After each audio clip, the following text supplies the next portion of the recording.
All right, good afternoon. Welcome back here to Trader Minute. Great to have you aboard. We have about, 60 seconds. We need a little bit of a rally in Microsoft to be able to hold it. But let's face it, it's not going to rally in 60 seconds here. So it looks like we'll have to pull it on off. If we take a look at the minute chart here, above 135 is what we need to be able to hold it. And it's 134.50 right here. So sitting at sitting just below the stop level, and so I'm going to go pull it off and live to fight another day here. I'm just doing a market order, so 435 is my exit price there on Microsoft. So quite a bummer. Not exactly what I wanted to see at all, but out here at 445. Let me make sure the alert goes out there, and we'll call it. All right, here we have the challenge spreadsheet and 445 exit, so just under $1,000 loss here on it. No loss is any fun, but for a day where the market's down this big, and we got the call yesterday, I'll take it. I won't complain too much. But 8:14 p.m. is the exit, and this gives us essentially 3 losses in a row. This is the worst streak the challenge has been on here so far, but still sitting with just over $10,000 in gains, and with plenty of cash to strike when the opportunity arises here. Now, I was a little surprised. I thought for sure we'd see a couple bear signals come into play here today, but we're not. One that I thought had a chance was Microsoft, because we will see this happen from time to time where, a bullish trade turns bearish or a bearish trade turns bullish and goes.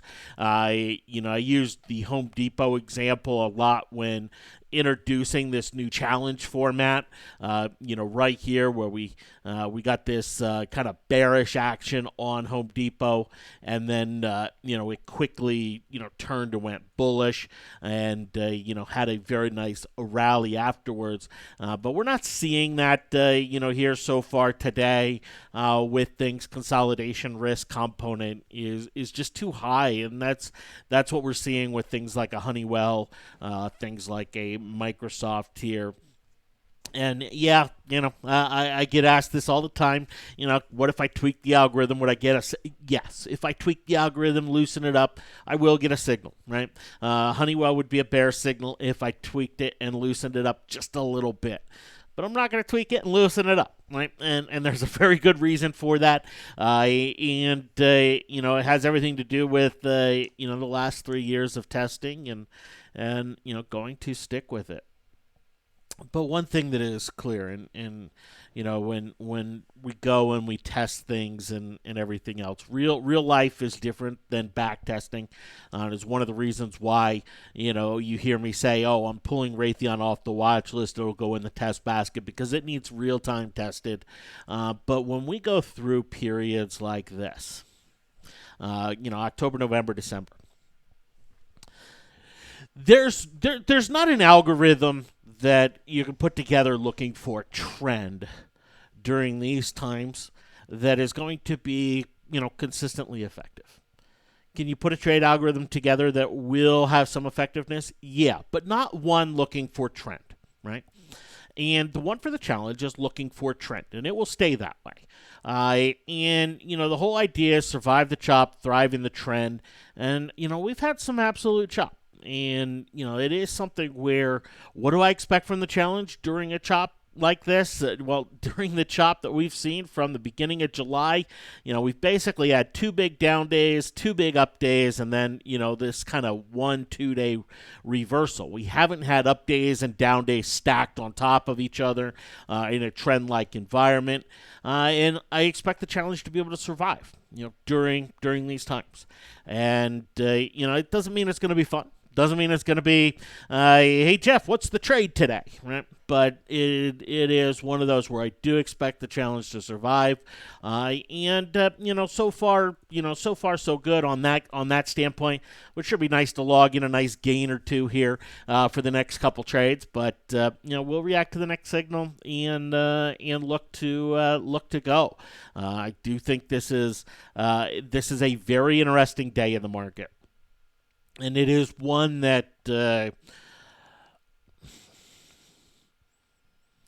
If it is reversed, okay, if today's action gets reversed and we see the market break back above 292, right, that's a big reversal. But I think that's where you can mark and say, hey, above 292, market goes to a new high. Like that's what today's price action tells us. That's a big if. That's a big type of move that would have to happen to make that happen. And I would not be surprised to find a little short-term resistance there. But I do think that that level is going to be the ultimate level where investors look and say, okay, if yesterday's highs start to break, market's going to new highs. Right now, a lot has to probably happen to make that happen, to make that go. And path of least resistance in the short run is likely lower, right? But we are going to have some big moves come back into play, and that will be what I expect. We have seen the market internals. The market internals, they bounced yesterday. It wasn't a bounce to go bullish, but they did go neutral. Today they're pushing right back bearish, and to a greater degree than what they were on Monday. So a -8 on the market vibe right here. So pretty much the bears in control of almost all of the internals out there. We talked about bullish percent index yesterday. It didn't bounce with the market. Today market down. It's going on down, which is what we have continued to see here. So that market vibe, -8 bearish, and there's not a trade on the board for the challenge that I can go get into, even though I do think there's some, look, if you're playing for a flush, there's some nice risk reward elements out there, right? It is still one of these markets where, the trade I talked about last week, the SPY puts around the 200-day moving average, it's still in play. Right? And while yesterday I got bumped out of my VXX call position, and it took a decent gain on it. I did hold my SPX puts, but we'll see how it all plays out. I did look at some VXX calls a little bit today, but have not been brave enough to chase into them at this level where they sit. Where they sit up today. TLT bonds. I think this is just going to be one of those where if you wake up in the morning and the TLT is up, stocks are going to be down. If you wake up in the morning, TLT is down, stocks are going to be up. I think it's going to be that simple when it comes to tomorrow's action, barring, a new piece of news out of left field, to come into to hit the markets.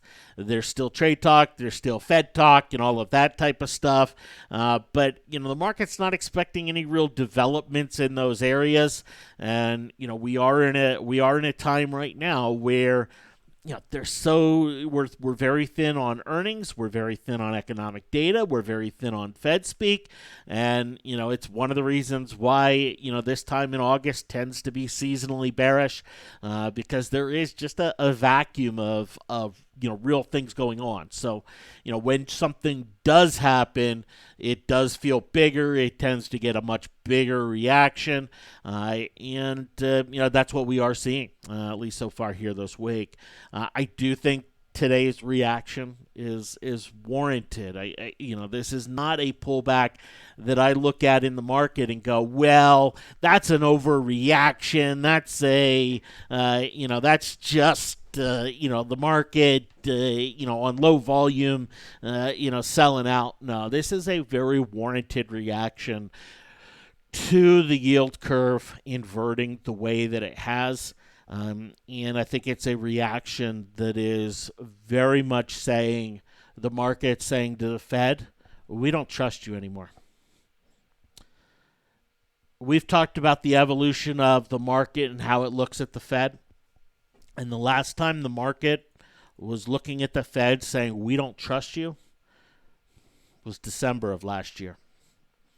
And, we had the Fed pounding the table about rate hikes and quantitative tightening, and the market looking at the economic data and saying, are you kidding me?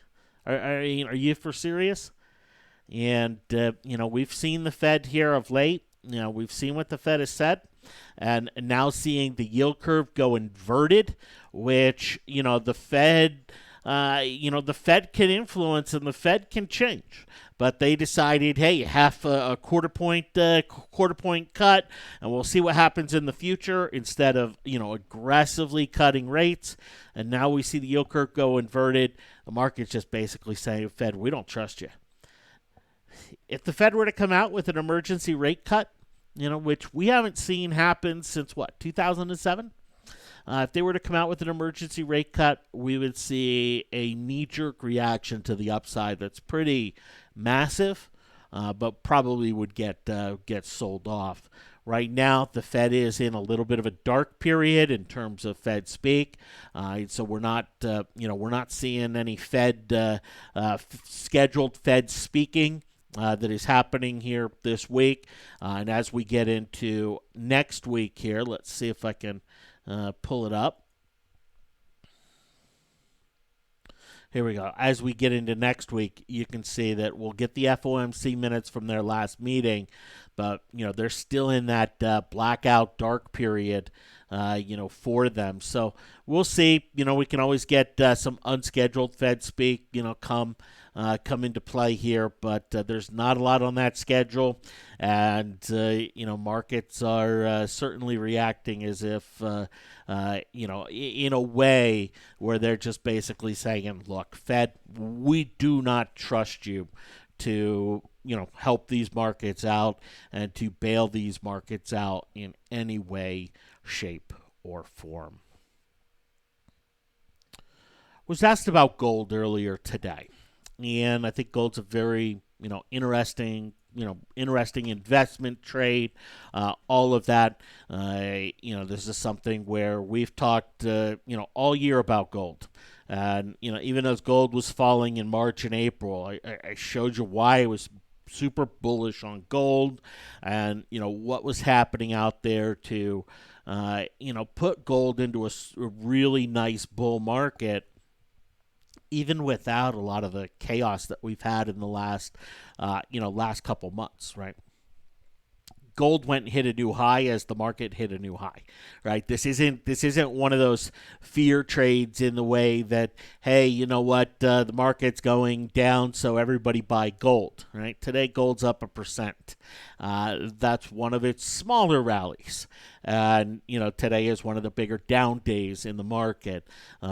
Gold has been bought by central banks aggressively.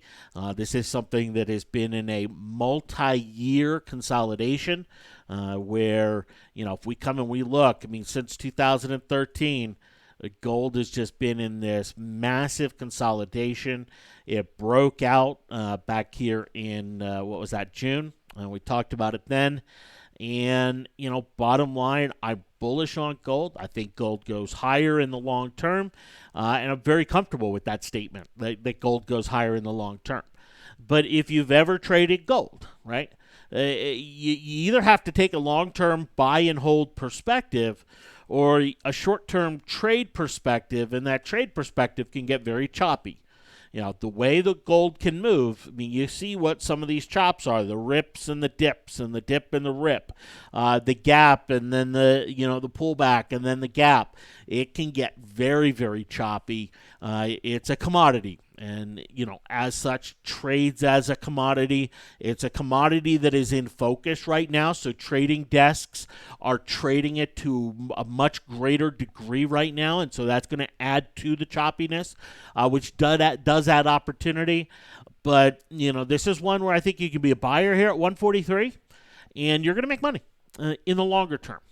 From the shorter term standpoint, I would not be surprised to see you have to ride it down to 135. I'm not going to be surprised to see it go up to 160. It is just that's the nature of gold and how it tends to trade. But longer term, this is something that has all earmarks for the upside. And let's face it, the U.S. dollar is near its highs, right? I mean, the U.S. dollar. If we come in and look at a monthly chart of the U.S. dollar, I mean, this is the highest level the U.S. dollar has been in 10 years. And gold sitting at a multi-year high. Whew, that's not a bet I would have made, right? Because gold and the dollar tend to trade inversely, where gold up, dollar down, dollar up, gold down. But we have gold up, dollar up, gold breaking out massively with dollar continuing to rise. And I think that is just something that says, hey, when the dollar does go on its dip, which it will, we'll go through a period of dollar dip here. When the dollar goes on its dip period, gold only has further to go to the upside. I think gold's day tradable, right? In fact, last week I put up the video on day trading and some of the ways to day trade this style of a market. It's one I used those strategies today to day trade J.P. Morgan a couple times, but I think gold is definitely in that boat to where you can day trade it. But if you're swing trading it and saying, well, where's it going to go in the next several days, I think you're at a little bit of a disadvantage when it comes to gold and very subject to the choppy nature there of it. And I'd probably kind of back into a little bit more of a day trade style there for gold where it's at, or some sort of longer term investment style. So that's kind of how I look at gold here, and I look at silver in a similar fashion. Silver does have an industrial component to it, but we do see silver ripping right along with gold in a very bullish fashion here. GOLD is still my favorite miner that's out there. You've heard me talk about this one all year for various reasons, and it is still my favorite, and still one I think can push into the low 20s, even mid to upper 20s possibly. And I still think AUY is one of the best gambles out there, right? Or if you want to gamble to get a triple on a gold miner or something like that, you're not going to get a triple overnight. But if you want to gamble for a triple in 6 months, I think AUY is one of the best ways to make that gamble, along with Harmony HMY when it comes down to these gold miners. When they have a dip, when they have a substantial dip, kind of 3-week type of dip, I'll be looking to jump back into gold myself. But, I do want to see some sort of substantial dip, before I'm comfortable getting into the space. All right? Thanks for hopping on. Have yourselves a fantastic evening, and we'll talk to you tomorrow morning. Take care.